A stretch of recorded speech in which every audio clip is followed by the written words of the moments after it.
Primeira coisa é que você se posiciona como um especialista, não como alguém que está no meio da massa e não se diferencia. Não, você se destaca. Você vai se colocar no lugar daquele que sabe o que está fazendo, sabe o que está dizendo, que domina as estruturas, que sabe fazer um ótimo diagnóstico, que usa a ferramenta adequada para cada caso clínico para transformar profundamente a vida do seu paciente. Você sabe usar as melhores ferramentas como a interpretação dos sonhos para trabalhar com o inconsciente do seu paciente. Você sabe como manejar com cada situação clínica. Você vai saber manejar os casos psicóticos, os casos borderlines, os casos perversos, os casos neuróticos. Você vai poder selecionar os casos que você vai querer trabalhar e aqueles que você não quer trabalhar, porque isso vai dar mais especificidade para o seu trabalho e vai fazer você ser mais especialista ainda. Ao invés de atender tudo, você vai atender casos específicos e vai se especializar naqueles casos, no manejo clínico daqueles casos, nas técnicas psicanalíticas para fazer o paciente ter resultados, resolver seus problemas emocionais, dentro daqueles casos que você elencou. Por exemplo, você sabe como fazer os pacientes mais inibidos, mais calados, aqueles que têm a linguagem mais truncada. Você vai saber como fazer eles falarem. Você não vai ficar em silêncio, deixando o paciente angustiado, mais angustiado ainda do que ele chegou na terapia. Você não faz ideia da quantidade de pacientes que eu recebo que vêm de outros terapeutas e eles vêm queixosos. Porque esses outros analistas, esses outros terapeutas, eles ficam em silêncio e deixam o paciente mergulhado na angústia. Nem explicam direito como funciona a terapia, qual é o papel do paciente, qual é o papel do terapeuta. Não, eles ficam em silêncio. Eles deturpam a técnica psicanalítica. Falta uma compreensão mais correta da técnica psicanalítica para usar o silêncio de uma maneira adequada. A gente tem que ficar mais em silêncio que o paciente, mas muitos pacientes precisam que a gente tenha uma postura mais ativa para que eles consigam falar.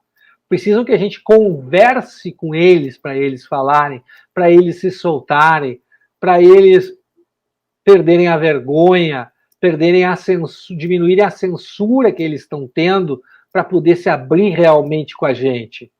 Senão nós não vamos conseguir ter resultado com esses pacientes, eles vão se decepcionar com a gente e vão embora. Aí você pode dizer, tá, mas eu tenho que ler todos os livros sobre psicanálise antes de começar a atender. Eu fico muito inseguro em relação a isso. Não, você não precisa, não. A principal coisa que você precisa fazer é começar a atender e encontrar maneiras de simplificar para você o conhecimento teórico que você não consegue aplicar na prática. E no meu método eu uso o cinema para isso, para evidenciar na prática, de forma clara, de forma visível, muito visível, as diferentes estruturas da personalidade e os sonhos, os significados dos símbolos oníricos e os significados dos conflitos inconscientes dos pacientes através dos sonhos que aparecem nesses filmes. E não é qualquer filme, é filme estudado psicanaliticamente, é filme que foi pesquisado, e pesquisas que duraram anos, porque um filme demora de 5 a 10 anos até ser realizado. Filme não é uma coisa que se faz da noite para o dia. E os roteiristas e os diretores estudam muito isso, para botar na tela aquilo que a gente vê naquela 1h30, 2 horas. Demora muito tempo para isso aparecer. Tem muito estudo por trás, muita consultoria analítica por trás. Agora, qual é o melhor momento para aplicar a teoria na prática? Eu diria que é imediatamente, no seu próximo atendimento.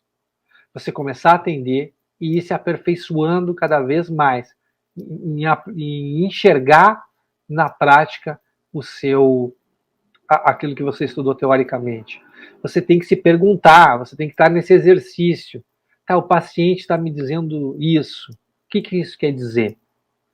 Se você não consegue fazer isso durante a sessão, você tem que fazer isso depois da sessão, quando você for fazer o mapa do paciente, né, mostrando todo o mapa mental da vida do paciente, todos os aspectos da sua vida, onde você consegue enxergar a estrutura da personalidade do paciente, os sintomas, a situação atual, os objetos internos, a família, como é que está internalizada, as qualidades desse paciente, e também numa sessão dialogada, onde você vai se questionar, aí sim, que tipo de estrutura aquele paciente tem, como é que ele está usando as suas defesas, quais são os seus conflitos, a maneira como ele lida com esses seus conflitos, a descarga pulsional, onde é que está indo.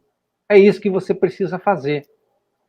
Você vai encontrando modos de simplificar desta forma a sua linguagem para transmitir para o paciente a sua compreensão dele. Porque de nada adianta você ter uma compreensão teórica, até entender na prática a teoria do paciente, se você não consegue simplificar em palavras claras para o paciente poder entender aquilo que você está querendo dizer.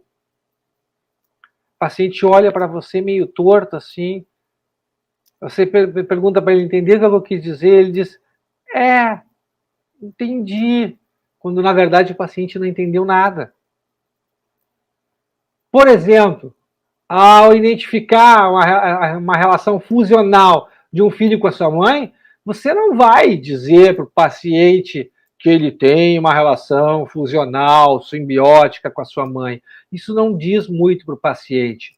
Você vai dizer para ele, por exemplo, que a relação dele com a mãe é uma relação que eles estão colados um no outro, que estão próximos demais, que isso está trazendo muita dificuldade do paciente de ter uma independência, uma autonomia como ele quer, de amadurecer e crescer e se desenvolver, de conseguir investir seu afeto, sua energia em outras pessoas, que o trabalho de vocês vai ser, de aos poucos, separando os dois, não completamente, mas separando um pouco para que tenha espaço, para que ele possa respirar, para não se sentir tão sufocado, para poder conhecer novas pessoas, investir afetivamente em novas pessoas. É isso que você vai ter que dizer para o paciente, de um jeito simples, que ele vai concordar e ele vai entender. Porque você vai explicar que vocês vão fazer isso sem prejudicar o relacionamento com a mãe. Pelo contrário, que vai ser mais saudável esse relacionamento, que vai ser mais gostoso, mais prazeroso a própria companhia. Eu perdi muito tempo no início da minha profissão negligenciando a importância desses aspectos na clínica. Muitas vezes eu usava uma linguagem teórica e técnica com os pacientes, achando que eu estava fazendo certo. E os pacientes não entendiam o que eu estava dizendo, eu achava que entendia, eu achava que estava sendo claro, e os pacientes não entendiam nada. E aí, quando eles abandonavam o tratamento, eu não sabia por que isso estava acontecendo. Demorou bastante tempo, meses, até anos, para eu entender onde é que estava o problema, que eu tinha que simplificar a maneira como eu tinha que falar. É por isso que eu estou dizendo isso para você, para que você não cometa os mesmos erros que eu cometi no início, para que você tenha um atalho, para que você consiga mais rapidamente fazer essa virada de chave e essa mudança nos seus atendimentos. Porque eu não conseguia fazer um diagnóstico psicanalítico decente e não sabia dizer exatamente para o paciente o que eles tinham de forma simples. Olha que confusão. Por que os pacientes iam ficar comigo? Eu não passava confiança. Eu passava insegurança. E passava insegurança porque eu estava inseguro. Essa é a verdade. Quando eu me dediquei, me comprometi a dominar essas questões teóricas e a enxergar na prática, aplicar os conceitos na prática de um modo simples, mais profundo, de fácil compreensão para os pacientes, meu trabalho, os meus resultados se transformaram completamente, porque daí eu me conectava com os pacientes. Aí eu entrava em relação genuína com eles. Aquele modo teórico que eu usava antes era até defensivo, para eu não me envolver emocionalmente com o paciente. Quando eu parei de ter medo do envolvimento emocional com o paciente, meus resultados melhoraram.